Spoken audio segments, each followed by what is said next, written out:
Hello, I'm Pastor Horace Douty in Lexington, Virginia, and each Thursday I bring you by way of YouTube a local history lesson, which I have written and published in 2 volumes entitled History Lessons from a Country Church.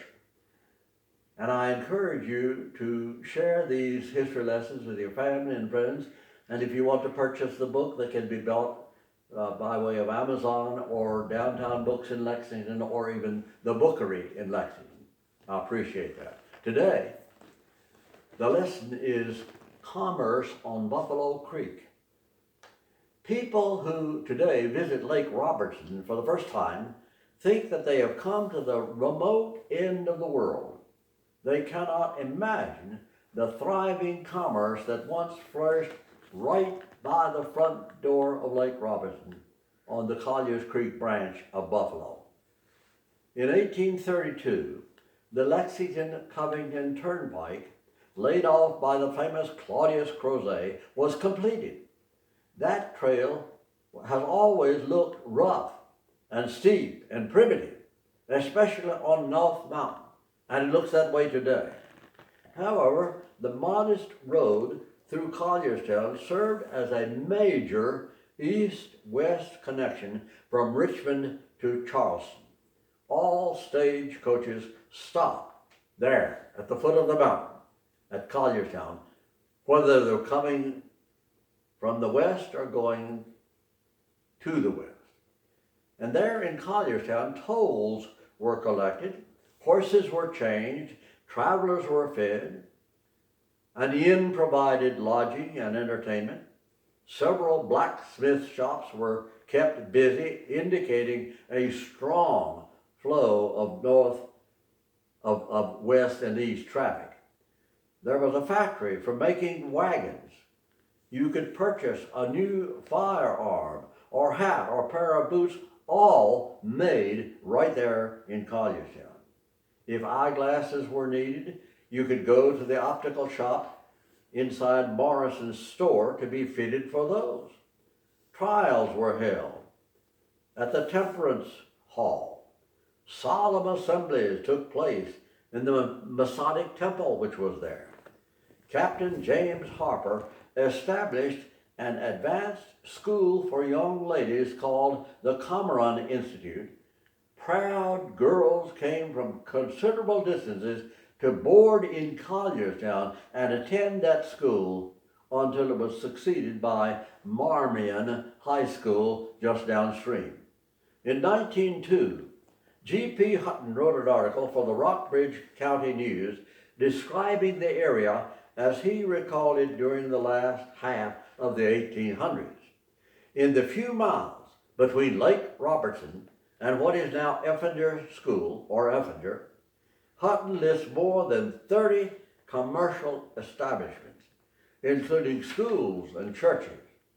An example is Marmion, located where the Potter Wade Mill stands today. At Marmion, there was a store, a barrel factory, a tannery, a post office, and the medical facility of Dr. W.P. Rogers, all in addition to the large mill. A photograph of Marmion can be found on page 8 of Carmen Clark's History of Collierstown Presbyterian Church. I found that Carmichael's map of 1883 shows 4 large water-powered mills on Collier's Creek. Post offices were established upstream at Alphen, Collierstown, downstream at Marmion, and Murrell.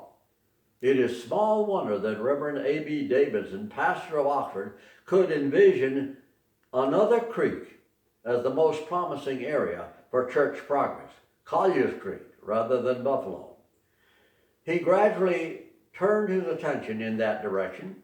He moved the session meetings from Oxford to Collierstown, as well as the communion ware and the church records.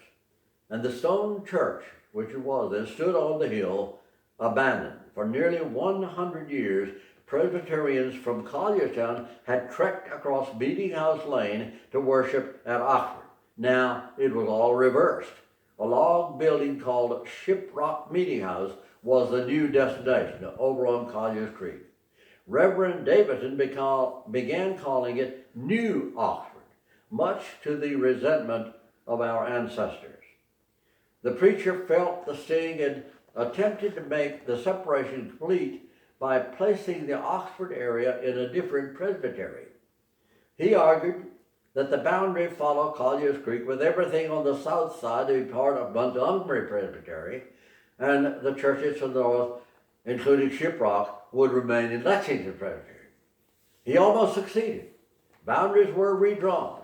Falling Spring Church and High Bridge Church were placed in the Southern Presbytery, ending their close connection with Oxford. And the Oxford Church, despite it being dead, stayed in the old presbytery.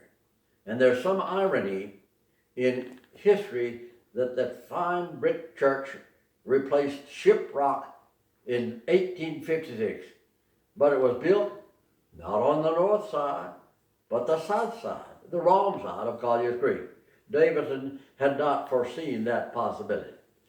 Another note of interest involves Granville Campbell, Patriarch of Buffalo.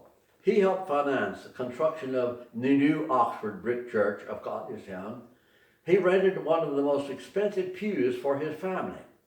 Only 10 years later, we find Granville spearheading the restoration of Old Oxford.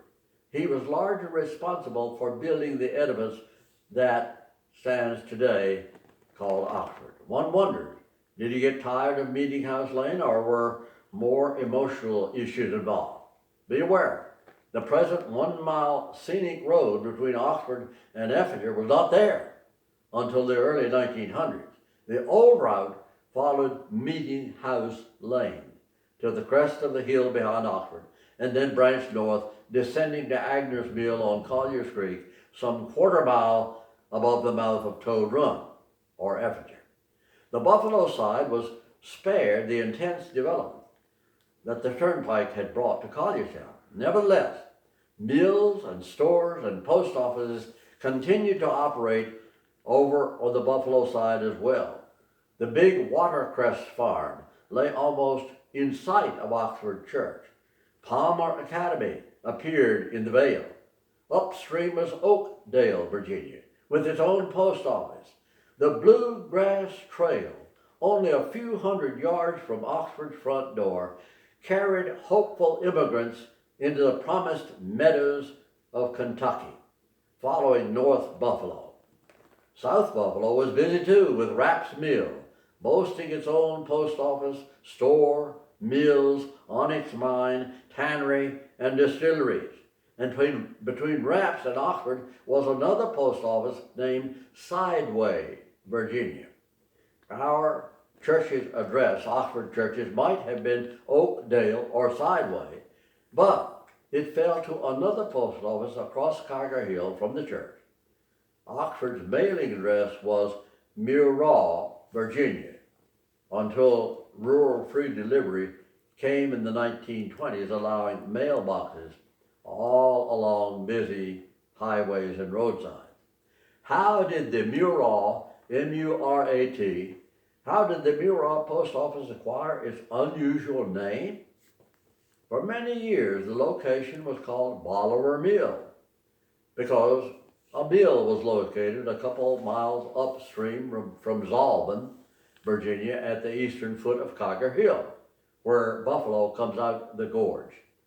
During construction, there was debate as to the best name for the new Virginia post office. Many assumed it would keep the name of the mill, Bolivar, and schoolhouse. Others wanted something more romantic. Finally, the post office was ready, but still unnamed. The exasperated postmaster said, "The very next being to walk in that door is going to name this post office." Not a person, but a big yellow tomcat walked in. And the postmaster jokingly said, "Okay, kitty, what's the name?" And the cat, without hesitation, looked up and said, plain as day, "Muraw." And that name stuck. The postmaster accepted. He said, I know about Murat. He's a famous general. He served under Napoleon and sought refuge in America. It's a good name. We'll keep it. More than 100 years later, the name still stands. Although the building, the post office, has vanished, Murat Road remains. And the date line for a present-day local newspaper column reads, Murat. In the world's languages, C-A-T is not always pronounced cat. R-A-T is not always pronounced rat. Even a semi-literate country tomcat should understand that much French.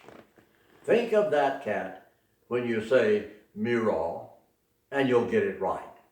Some people do not.